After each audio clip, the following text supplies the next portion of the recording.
So, hello guys, welcome na po sa atong video.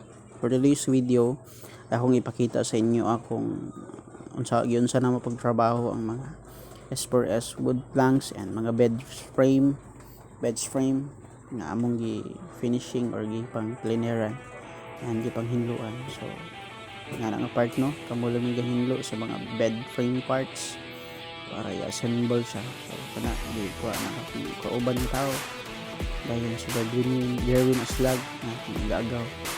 So kana catering among gitrabaho guys. Kita niyo. Okay guys. Nga na is sign na order sa among customers.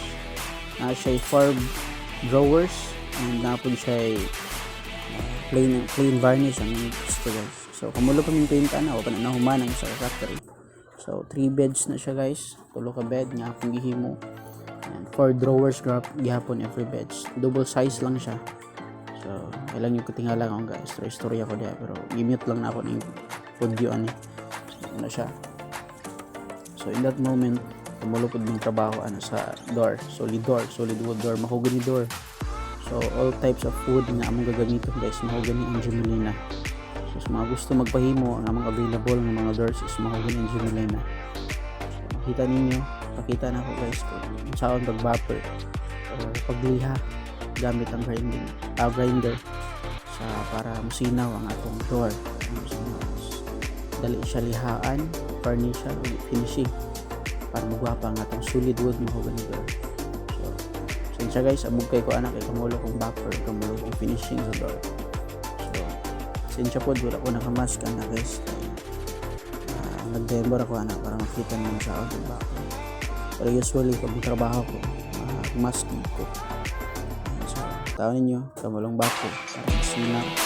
Medyo abog yun ang carpenter work guys. Mga furniture, mga labi na sa mga doors, pag-buffer, pagpahinlo, pagpasinaw para mas gwapa o mas mugawas gid ang beauty sa atong door guys. So akong kaubad, kay gagawas dyan, aslag kong ulong cleaner. Anang atay, wala pa naman ako manang katre. So ano yung mga baboy diha. Relax pa yan mga baboy diya. So, bulong cleaner baka na muna itong mga tools guys. Gamit na to power tools para sa pag-assemble sa bed, sa cut-tree o sa bed sa table. So ay galimot og like guys. Get notified sa atong mga video nga bago. So thank you sa pagtanaw guys. See you again sa atong next video.